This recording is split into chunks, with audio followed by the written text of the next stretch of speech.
Riferino farkaka riferin Kutii akkas kalameet makina aanatti na fideetu dhufe. Miilli koo akkasumas dhaabbachuu danda'u fayyina duwwaa natti dhaga'ama.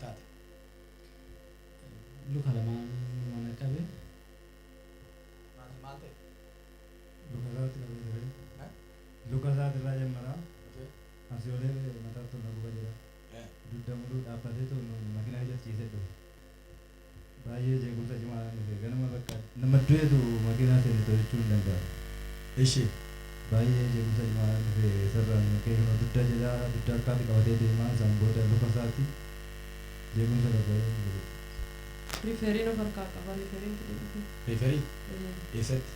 asitti jimmatti balleessanii Eessa? iddoo biraan seenan immoo hojjecha kana rifericha qabatte. Okay, riferii keenya kun maalitti jedhamanii yaala? Achi akkuma kana dhibeetti jabaannaan mana yaalaatti keessaa dhamanii kennan rifericha kana. Maal gochuu deemuu danda'u? Danda'u lafuma ka'eetu kanama miilli isaa kun lamaan qabame. Amma Socho'uu dadhabe. miilli koo akkasumas dhaabbachuu danda'u ganama qursii nyaadhatu manaan taaziyaa wayii jiraachaan deebi'ee manaa ba'e akkuma tiraakiin naqa'e bakka.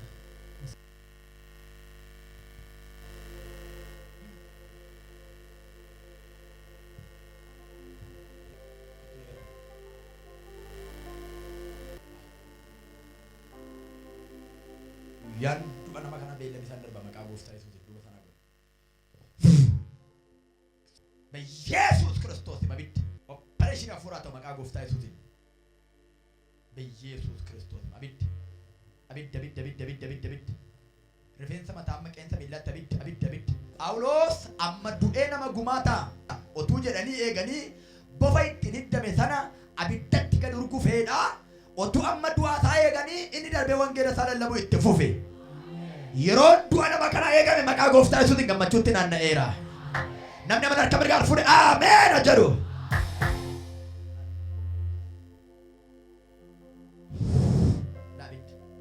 Humna dhiiga horichaatiin. Saat tokko lama sadii labidda abiddan dhufe. Hin dhukkubsatte dhibee akkasiin ta'e otuu hin jedhiniini Hindu'e qaqqabaa akka ittiin jedhamuuf beellama gadda hamaa nama kanatti ba'eeruun arga. Boficharra abiddatti gad urgufama.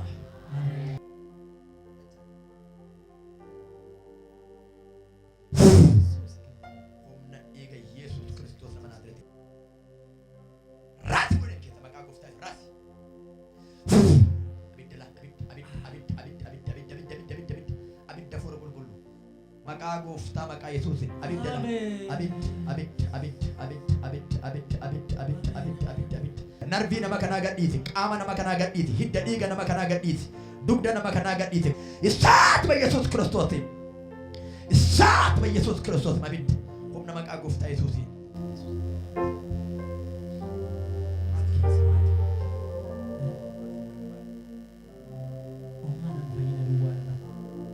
fayyina duwwaa natti dhaga'ama.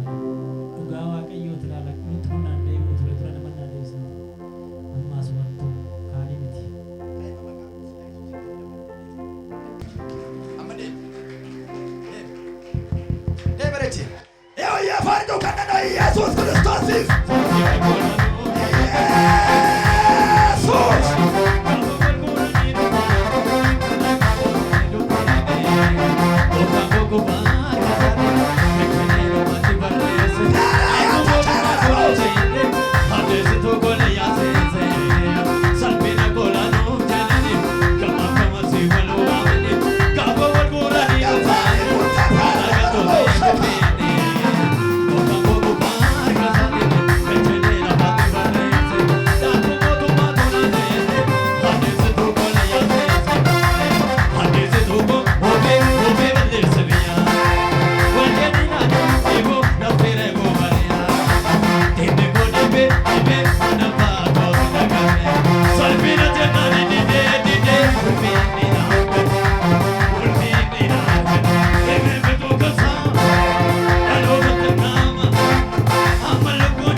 baay'ee jeequmsa guddaadhaan dhufe akka du'aatti dhufe baay'ee narra ciise baay'ee isaas siqaadhaan dhufne imimmaa koo waaqatti booleeta achi keessatti baay'ee tokko ammallee Yesuus naa galateeffadhaa.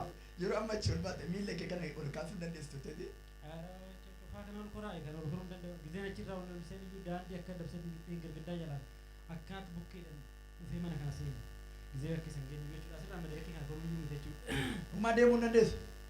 Min deemuun jechuun lukti kiyya akkaat saqqalameet makiina aanatti na fideetu dhufe anarraa kun immoo dhibee addaati dhibee jechuun ani dhibee akkana ofirratti miti namarratti iyyuu nagarree ganama miila bakka kanatti gogsee jechuudha.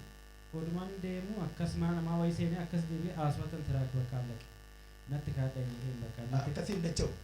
Mee amma deemi mee bareechiti. Fiigi mee. Akka walitti buusaa gooftaa kanaa